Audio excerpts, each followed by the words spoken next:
যে আজকে তারা গোপালগঞ্জ গিয়েছে। তো গোপালগঞ্জকে ঘিরে আ যে কাণ্ড কারখানা গতকাল থেকে আজ পর্যন্ত ঘটছে এবং এর ফলে আওয়ামী লীগের যে কি লাভ হচ্ছে, কি ক্ষতি হচ্ছে? এটা কি এনসিপির সঙ্গে, জামাতের সঙ্গে চরমোনাইয়ের আওয়ামী লীগের শত্রুতা নাকি আওয়ামী লীগের বন্ধুত্ব? মানে আওয়ামী লীগকে একটা করিডোর দেওয়া হচ্ছে বিএনপির এগেইনস্টে। আওয়ামী লীগকে এর মাধ্যমে রাজনীতিতে পুনর্বাসন করার চেষ্টা করা হচ্ছে নাকি নতুন করে আওয়ামী লীগকে অ্যাবান্ডন করার জন্য চেষ্টা করা হচ্ছে? এবং এই সময়ে হঠাৎ করে কোনো মানে পূর্ব পরিকল্পনা নেই, কিছু নেই, মার্চ টু গোপালগঞ্জ। এই জিনিসগুলো যেভাবে হচ্ছে এবং একই সঙ্গে এখানে আ টুঙ্গিপাড়ার বঙ্গবন্ধুর মাজার ভাঙা, জিয়ার মাজার ভাঙা এই গুজবগুলো কিন্তু অনেকদিন যাবৎ গত ১-১.৫ সপ্তাহ যাবৎ সোশ্যাল মিডিয়াতে চলে আসছে। যখন তারা মার্চ টু গোপালগঞ্জ ডিক্লেয়ার করেনি। ইট মিনস তারা যে সকল কথাবার্তা বলছে, এই সকল কথাবার্তার সঙ্গে বাংলাদেশের গোয়েন্দা বাহিনীর একটা নিদারুণ যোগাযোগ আছে এবং গোয়েন্দাদের যে সমস্ত লোকজন মিডিয়াতে এসে কথা বলে, তারা কিন্তু ওই গত ১ সপ্তাহ ধরেই বঙ্গবন্ধুর মাজার ভাঙা হবে, জিয়াউর রহমানের মাজার ভাঙা হবে, এই ধরনের কথাবার্তা বলছে। আমার আসলে খুব আজব লেগেছে। কিন্তু মার্চ টু গোপালগঞ্জ দেখার পরে এবং আজকে সকাল থেকে এই যখন আমি লাইভে বসছি, এই মুহূর্ত পর্যন্ত যা কিছু ঘটছে, এটা সমস্ত বাংলাদেশের রাজনীতির হিসাবপত্রকে ওলটপালট করে দিয়েছে এবং এটা আগামী দিনে রাজনীতির যে কত বড় অশনির সংকেত, সেই বিষয় নিয়ে বিস্তারিত আলোচনা করব। তার আগে একটু দেখি যে এই অনুষ্ঠানে লাইভে কারা কি মন্তব্য করছেন এবং কতজন আছেন। সম্মানিত দর্শক, প্রায় ১,০০০ জন আমাদের সঙ্গে আছেন। এনসিপি লোকজন বলছে এনসিপি জিন্দাবাদ, জয় বাংলা, জয় বঙ্গবন্ধু, চোরখোট্টা যাক, তারপরে আরো যারা আছেন এনসিপির অনেকে আছেন। হাসিনা একজনের ভালোবাসা শেখ হাসিনা কি আপনার শুধু ক্ষতিই করেছে? একদিনের জন্য ভালোবাসা, স্নেহ, আদর দেয়নি? আচ্ছা, শেখ হাসিনা প্রসঙ্গে এখানে আসছেন কেন? আমি তো উল্টো শেখ হাসিনাকে জিজ্ঞাসা করেন যে গোলাম মোল্লা রনি খালি কি আওয়ামী লীগের নমিনেশন নিছে, এছাড়া আওয়ামী লীগের ১ কাপ চা খেয়েছে? একটু শেখ হাসিনাকে জিজ্ঞাসা করেন। ২ নম্বর হলো সে ৩,০০০ ৩,৫০০ সংসদ সদস্যকে বিভিন্ন সময় মনোনয়ন দিয়েছে ১৯৮৬ থেকে ২৪ পর্যন্ত। তার মধ্যে দ্বিতীয় কোনো ব্যক্তি গোলাম মোল্লা রনি হতে পেরেছে কিনা আওয়ামী লীগে? জিজ্ঞেস করেন তাকে। আর শেখ হাসিনাকে জিজ্ঞাসা করেন, আওয়ামী লীগকে জিজ্ঞেস করেন যে, আমি এমপি হওয়ার আগে আমি কত টাকার মালিক ছিলাম? আর এখন কয় টাকার মালিক আছি? দরিদ্র হয়ে গেছি। এই যে আমার ব্যবসা-বাণিজ্য সবকিছু যে আওয়ামী লীগ ধ্বংস করে দিল, আমার অপরাধটা কি ছিল? আমি কি চুরি করেছি সালমানের মতো? ডাকাতি করেছি? কি সমস্ত কথাবার্তা বলেন, এই জিনিসগুলো আছে। আর এই বিপদের সময় যে এই যে এখানে বসে শেখ হাসিনার নাম নিচ্ছি, গোপালগঞ্জের নাম নিচ্ছি, এগুলোই তো বাংলাদেশে আওয়ামী লীগের কোনো একটা লোককে আপনি বলেন তো ওবায়দুল কাদেরকে বাংলাদেশে এসে, শেখ হাসিনাকে বলেন বাংলাদেশে এসে, এখানে বসে কথা বলার জন্য সবসময় লিখি এই যে মিস্টার ইব্রাহিমকে একটু দয়া করে নিজের প্রতি রহম করুন এবং বোঝার চেষ্টা করুন বাংলাদেশ কোন দিকে যাচ্ছে। এনসিপি জিন্দাবাদ। আসসালামু আলাইকুম। আসসালামু আলাইকুম প্রিয় রনি। দেশের অবস্থা অনেক খারাপ। মানুষ বলে শুধু আগেই ভালো ছিল। আমার মনে হয় শেখ হাসিনা আবারও ক্ষমতায় আসবে। তারপর সাইফুল্লাহ, গোপালগঞ্জে এখন যদি ডেভিল হান্ট পরিচালনা করা হয় অথবা আওয়ামী লীগের লোকজনকে আটকের জন্য অভিযান পরিচালনা করা হয়, সেক্ষেত্রে আওয়ামী লীগের ক্ষতি হবে বলে আমার ধারণা। ঘটনাটা তা না, এটা উল্টো হয়ে যাবে সাইফুল্লাহ। ডেভিল হান্ট ওখানে হবে না। এখানে অনেক খেলাধুলা হচ্ছে পর্দার আড়ালে। এখানে আওয়ামী লীগের উপকার হবে। যেখানে যা কিছু হচ্ছে এখন যেটা হোক এটা বলছি এনসিপি জিন্দাবাদ। তারপরে পুলিশের বিচার হওয়া, লিগাররা আজকে গোপালগঞ্জ পুলিশের গাড়িতে আগুন দিয়ে আলহামদুলিল্লাহ বলতেছে। এনসিপি জিন্দাবাদ, ইনকিলাব জিন্দাবাদ। এনিওয়ে, যে কথা বলছিলাম সে কথা আবার একটু শুরু করি। সেটা হলো রাজনীতির কতগুলো রিদম আছে। এখন আওয়ামী লীগের মতো যে দলটি যেটি ছাত্রলীগ দিয়ে শুরু হয়েছিল। আওয়ামী লীগের আগে কিন্তু ছাত্রলীগ প্রতিষ্ঠিত হয়েছে। এবং সেই যে সেই ব্রিটিশ জমানাতে শুরু হলো পদযাত্রা, পাকিস্তান জমানাতে এটার প্রস্ফুটিত এবং ওই ৫০-এর দশক থেকে ৫২-৫৩ সন থেকে গোপালগঞ্জ, ফরিদপুর আওয়ামী লীগের ঘাঁটি। ফলে ওই অঞ্চলের মাটির সঙ্গে মানুষের হৃদয়, মন, মস্তিষ্কের সঙ্গে আওয়ামী লীগ যেভাবে মিশে গেছে, এটি পৃথক করা সম্ভব নয়।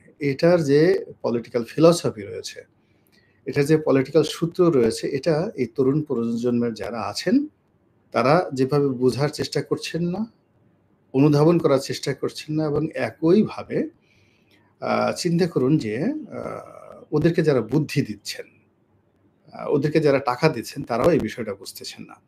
একটা জিনিস আপনাদেরকে বলি যে ধরুন আমাদের সীমান্ত অঞ্চলগুলোতে চাঁপাইনবাবগঞ্জ, অন্যান্য এলাকাতে কক্সেসবাজার, রাজশাহী, তো এই সমস্ত এলাকাতে কেন জামাত জনপ্রিয়?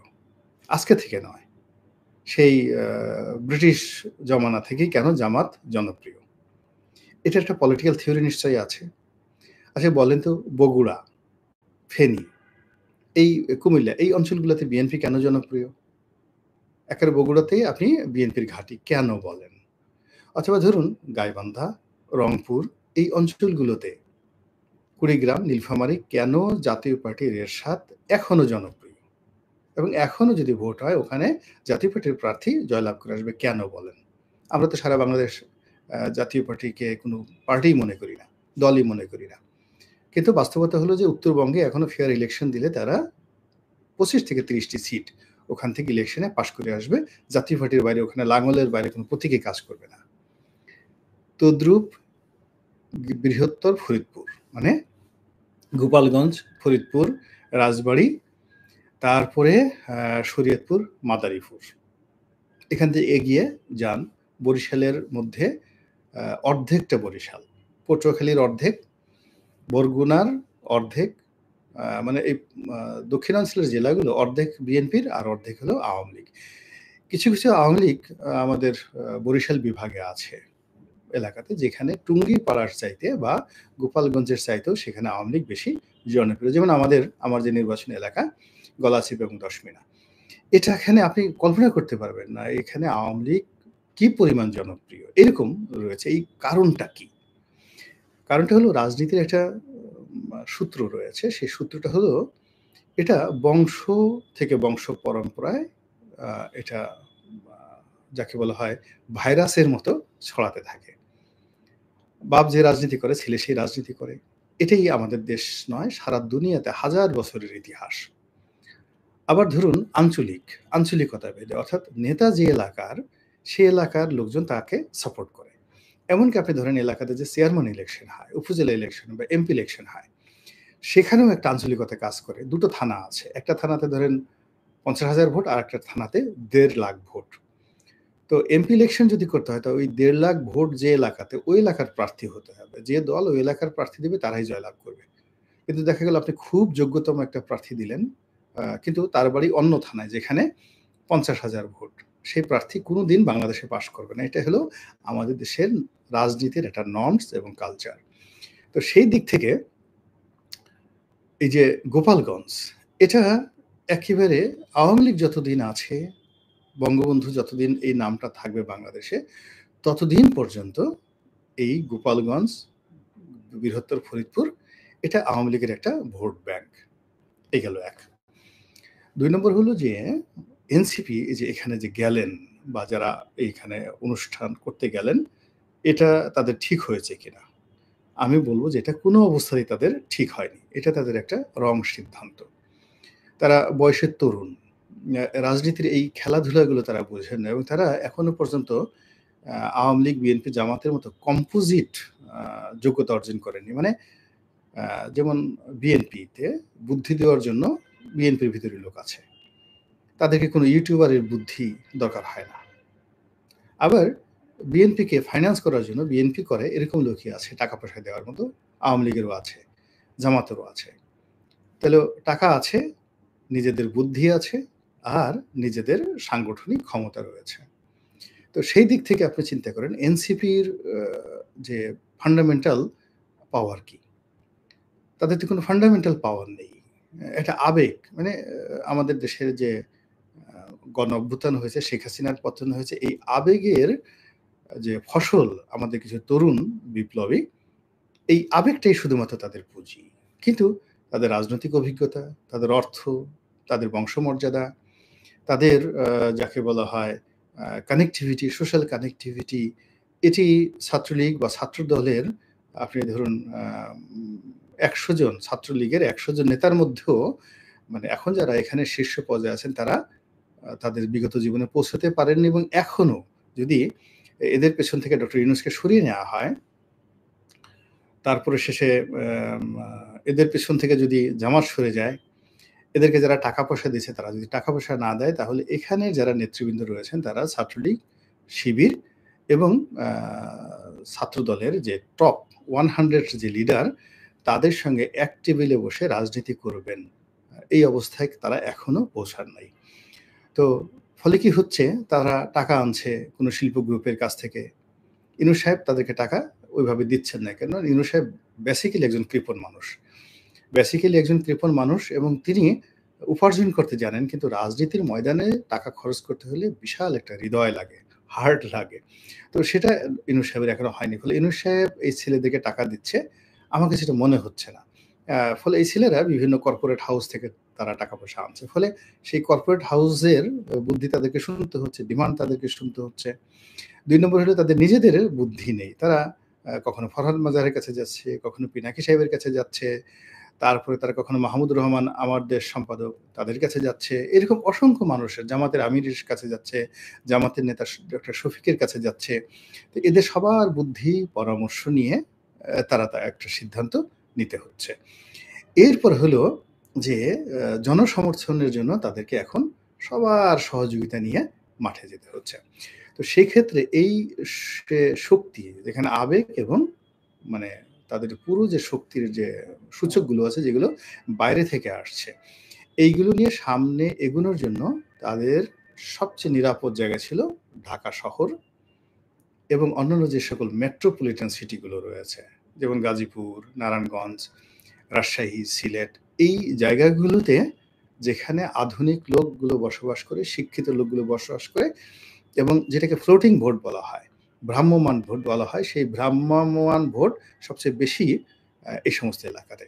তো কাজেই এই সমস্ত এলাকাতে যদি এই যুবকেরা তাদের যে শ্রম, মেধা বেশি বিনিয়োগ করতেন, তাহলে তাদের সফলতাটা বেশি আসতো। কিন্তু এখন তারা যদি বগুড়াতে যেতে চায় এবং বগুড়াতে গিয়ে যদি বিএনপিকে চ্যালেঞ্জ জানাতে চায়, তাহলে তাদের যে জিনিসটা হবে সেটা হলো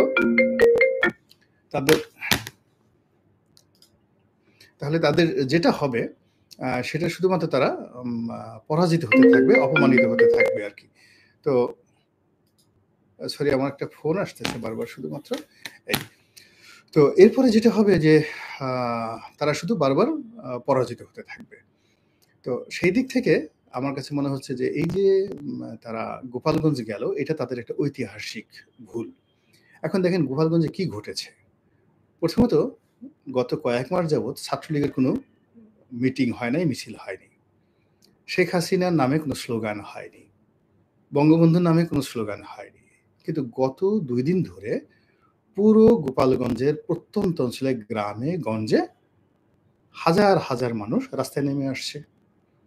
তারা রাস্তা ব্লক করছে, গাছ কেটে কেটে তারা রাস্তায় ফেলে দিচ্ছে। এই যে রাজনৈতিক উদ্দীপনা, এই উদ্দীপনাটা দেখবেন কালকে ফরিদপুরে চলে যাবে, পরশুদিন ভেদরগঞ্জে চলে যাবে, আলফাডাঙ্গাতে চলে যাবে, শরীয়তপুরে চলে যাবে, মাদারীপুরে চলে যাবে, বাগেরহাট চলে যাবে, খুলনা সদরে চলে যাবে। এগুলো ভাইরাসের মতো। এই সাহস কিন্তু, ভয় যেমন খুব ভাইরাসের মতো, সাহসটাও কিন্তু খুব ভাইরাসের মতো একটার পর একটা ঘটতে থাকে। তো এই যে অবস্থা, সেই অবস্থা শুরু হয়ে এলো এই গোপালগঞ্জ দিয়ে, যেটা দরকার ছিল না। এরপর হলো এখানে যারা আছে তারা এখন পুলিশকে খুব ভয় পাচ্ছিল। এর কারণে গোপালগঞ্জে যাদেরকে এই রেজিম চেঞ্জ হওয়ার পরে নিয়োগ দেওয়া হয়েছে, এরা বেশিরভাগই বিএনপির লোক এবং জামাতের লোক, পুলিশের যারা কর্মকর্তা আছেন। তো এই পুলিশ এবং জামাতের যারা লোকজন আছেন তারা ওখানে গিয়ে আওয়ামী লীগ নিধনের সর্বোচ্চ চেষ্টা করে যে সফলতা আজকের দিন পর্যন্ত এনেছে, সেই পুলিশ মার খেল।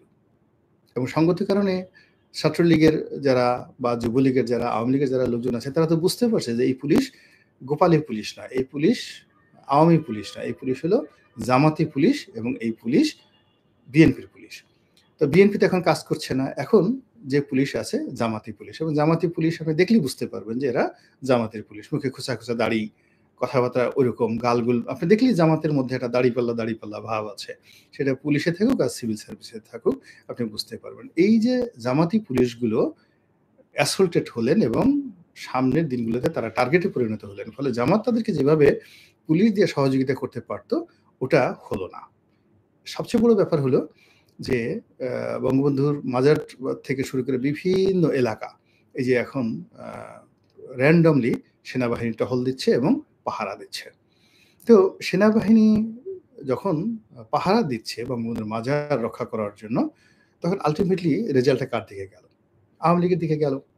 ২ নম্বর হলো যে এই কাজে সেনাবাহিনী বিরক্ত এবং বাংলাদেশের মতো জায়গাতে, পাকিস্তানের মতো জায়গাতে সেনাবাহিনীর বিরক্তি নিয়ে কোনো রাজনৈতিক দল রাজনীতি করতে পারবে না। কোনো সিভিল সোসাইটি মুভ করতে পারবে না। তাদের সঙ্গে সেনাবাহিনীর একটা সম্পর্ক থাকতে হবে। তো গত কয়েক মাসে সেনাবাহিনীর সঙ্গে সরকারের যে দূরত্ব, এনসিপির সঙ্গে যে দূরত্ব, তারপরে শেষে যারা ক্যান্টনমেন্ট আগুন ধরিয়ে দিতে চায়, এই টোটাল গ্রুপগুলো যখন এক হয়ে গেছে এবং এক হওয়ার ফলে কি হলো, এই যে সেনাবাহিনী যারা মূলত আওয়ামী লীগকে উচ্ছেদ করেছে, ফলে সঙ্গতি কারণে তারা দেখবেন যে আওয়ামী লীগকে নিরাপদ আশ্রয় মনে করবে আবার। এবং যা কিছু হচ্ছে বাংলাদেশে আলামত কিন্তু সেই দিকে যাচ্ছে। ফলে কাজেই এই যে যারা এনসিপির যারা লোকজন আছেন, তারা এই সময়টিতে এইভাবে গোপালগঞ্জ নিয়ে কান না চুলকালেও তাদের ভালো হতো। এই গেল ১। ২ নম্বর হলো যে তারা এই সময়টিতে একটা অসাধারণ সুন্দর সময় পেয়েছেন। তো সুন্দর সময় পেয়েছেন, সেই সুন্দর সময় পেয়ে গত ১ সপ্তাহ ধরে তারা যেভাবে একটার পর একটা সফল অনুষ্ঠান তারা করে যাচ্ছিলেন এবং ১৯ তারিখে ঢাকাতে জামাতের যে মহাসমাবেশ, যেখানে তারাও হয়তো থাকবেন। এই মহাসমাবেশের জন্য ইতিমধ্যে ১০,০০০ গাড়ি বুক করা হয়েছে এবং ঢাকাতে ১০ লাখ লোক জামাত সেখানে সমাবেশে আয়োজন করবে। এই পুরো মানে যে প্রক্রিয়াটি, এই প্রক্রিয়াটি নষ্ট হয়ে গেল এই গোপালগঞ্জ থেকে। এই গোপালগঞ্জ থেকে এই জিনিসটা যে নষ্ট হয়ে গেল, এর কারণ হলো দেখেন তারা গোপালগঞ্জে গেছে, বলতে গেলে পুলিশের প্রোটেকশনে গেছে, প্রশাসনের প্রোটেকশনে গেছে। ২ নম্বর হলো সেখানে লোক সমাবেশ তারা করতে পারেনি এবং তারা যেখানে ফুল পুলিশ প্রোটেকশনে 100% পুলিশ প্রোটেকশনে সমাবেশ করবেন, সিআরটিআর বসেছেন, সেখানে ছাত্রলীগ গিয়ে ঢুকে সেই সিআরটিআর ভেঙে দিয়েছে এবং তাদের সাথে দৌড়াদৌড়ি করেছে এবং তারা মঞ্চে বক্তব্য দিচ্ছেন, সামনে বসার মধ্যে কোনো লোক নেই। এই যে আমি যতক্ষণ পর্যন্ত লাইভে তাদের অনুষ্ঠান দেখলাম, তারা দাঁড়িয়ে মঞ্চে, বিরাট মঞ্চে সবাই বক্তব্য দিচ্ছেন, কিন্তু তাদের সামনে দর্শক তারা বসে শোনার মতো অবস্থা নেই। সবার মধ্যে একটা আতঙ্ক, এই বোধহয় ছাত্রলীগ আসলো, এই বোধহয় মারামারি করতে হবে, এই বোধহয় দৌড় দিতে হবে, এর মধ্যে পুলিশের গাড়ি ভেঙে গেছে। মানে এই যে একটা বিশ্রী অবস্থা, রাজনীতিতে একবার যদি কেউ ব্যাকফুটেজে চলে যায়, তাহলে সে আর দ্বিতীয়